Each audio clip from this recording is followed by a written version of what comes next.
আব্বু একবার কয় কেন পড়তে বসিস না, আম্মু একবার কয় কেন লিখতে বসিস না।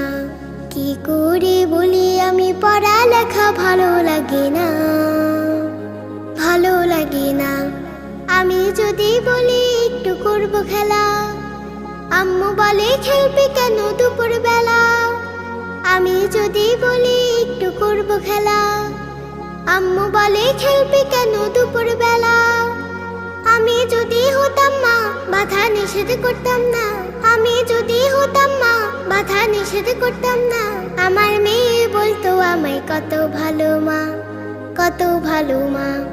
আব্বু একবার কয় কেন পড়তে বসিস না, আম্মু একবার কয় কেন লিখতে বসিস না। কি করে বলি আমি পড়ালেখা ভালো লাগে না, ভালো লাগে না। হঠাৎ যদি